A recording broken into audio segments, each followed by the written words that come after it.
পাঁচবারের সাংসদ কংগ্রেসের অধীর চৌধুরীকে হারিয়ে বহরমপুর লোকসভা আসনটি তৃণমূল জিতেছে 2024 সালে। আগামী বছর 2026 সালে বাংলায় বিধানসভা নির্বাচন। সেই নির্বাচন ঘিরে 2025 থেকে জলমাপা শুরু হয়েছে প্রায় সব রাজনৈতিক দলেরই। সেই নির্বাচনেও শাসক দল তৃণমূলের লক্ষ্য বহরমপুর দখল। 2021 সালে প্রায় সবাইকে চমকে মুসলিম অধ্যুষিত মুর্শিদাবাদের দুটি আসন দখল করেছিল বিজেপি, বহরমপুর ও মুর্শিদাবাদ। এর মধ্যে অন্যতম হিন্দু প্রধান এলাকা বহরমপুর। অধীর চৌধুরী বিধানসভা নির্বাচনে লড়াই করলে এই আসনটিতে তৃণমূল জিততে পারবে না বলে ভবিষ্যৎবাণী করেছেন তৃণমূলের বিধায়ক হুমায়ুন কবির।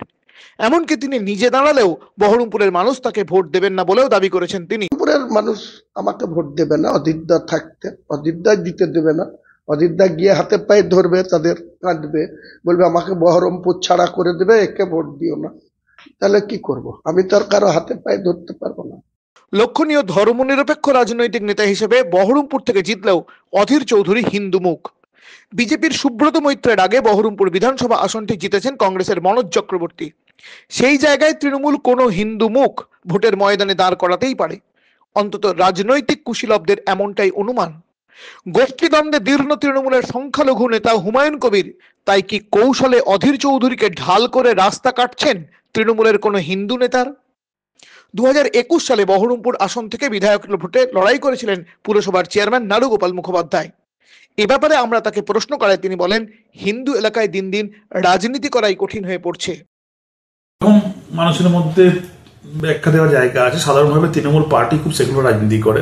আপনি দেখছেন মাননীয় মুখ্যমন্ত্রী মমতা বন্দ্যোপাধ্যায়, তিনি যেমন ইমাম ভাতা থেকে আরম্ভ করে পুরোহিত ভাতা দুটোকেই সাইমেন্টেনাসলি রান করে যাচ্ছেন, এবং তার রাজ্যের মধ্যে 30% মুসলিম এবং 70% হিন্দু। তার কাছে হিন্দু মুসলিম ভেদাভেদ না রেখে একটা কমন এজেন্ডায় তিনি তার সরকার চালিয়ে যাচ্ছেন। তো সেই জায়গা থেকে পলিটিক্যাল এজেন্ডাটা যেরকম, সেই এজেন্ডার মধ্যে আমরা আছি, সেখানে আলাদাভাবে কে হিন্দু কে মুসলমান এগুলো আলাদাভাবে ব্যাখ্যা করার আমাদের প্রয়োজন নাই। কারণ হচ্ছে আমরা মনে করি ডেমোগ্রাফি হয়েছে, বিজেপি 14 সাল থেকে রাজনীতি চালু হয়ে গেছে। 14 সালের আগে রাজনীতি ছিল না।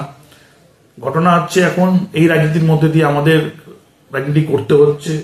এবং এটাও বলছি আপনাকে, বহরমপুরে যেহেতু 75% হিন্দু আছে, সেই জন্য রাজনীতি পোলারাইজেশন যেভাবে বহরমপুরের মধ্যে ঢুকে গেছে, আমাদের রাজনীতি যারা তৃণমূল কংগ্রেস করছি, যারা ধর্মনিরপেক্ষ দল হিসেবে তৃণমূল কংগ্রেস করছি, আমি তো বাইকাস্ট হিন্দু, আমিও তৃণমূল কংগ্রেসটা যখন করছি, তখন সেক্ষেত্রেও কঠিন হয়ে দাঁড়াচ্ছে অন্তত হিন্দু এলাকায় রাজনীতি করা।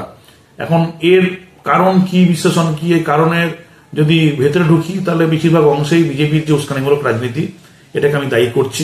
কারণ বিজেপি 14 সালে আসার আগে, আমরা 21 সালে আসার আগে পর্যন্ত জানতাম যে এটা কংগ্রেসের জমি। 19 সালেও কংগ্রেসের সঙ্গে লড়াই করেছি। কিন্তু বিজেপির এই রাজনীতি করার ফলে, এই হিন্দু মুসলিম রাজনীতি করার ফলে এমন ভাবে মানুষের এদের ট্যাপে পড়ে গেছে, পোলারাইজেশনের জায়গাটা এত বেশি অ্যাক্টিভ হয়ে গেছে, তাতে ধর্মনিরপেক্ষ দল হিসেবে যারাই করছে না কেন, তাদের রাজনীতি করা মুশকিল হয়ে গেছে। এটার কংগ্রেসও সাফার করছে। তো সেই জন্য আগামী দিনে লড়াই হবে, কিন্তু এই লড়াইয়ের মধ্যে তৃণমূল পিছিয়ে থাকবে এটা আমার মনে হয় না। কারণ হিন্দুরা যদি ভোট না দিত, ওরা পশ্চিমবঙ্গব্যাপী 28টা সিট পেয়েছে, তাহলে তৃণমূল কংগ্রেস তাহলে কিভাবে ক্ষমতায় আসতো? অর্থাৎ হিন্দুদের একটা মেজর ভোট আছে এবং এরিয়া বিশেষে আছে। অর্থাৎ যেভাবে যে পরিষেবা মুখ্যমন্ত্রী মমতা বন্দ্যোপাধ্যায়ের কাছ থেকে পাচ্ছে, সেই পরিষেবাটাও একটা মানুষ হিন্দু মুসলিম উভয়েরই আপনার সবকিছু ধর্ম বাদ দিয়েও, এগুলোকে বাদ দিয়েও এই পরিষেবা অন্যদিন আগে পাইনি। ভোট দেওয়ার অন্যতম একটা উপাদান এবং ভোট ব্যাংক তৈরি করার অন্যটা উপাদান মমতা ব্যানার্জির পক্ষে। তো সেই জায়গা থেকে আমি অন্তত কোথায় কি করে বলতে পারবো না।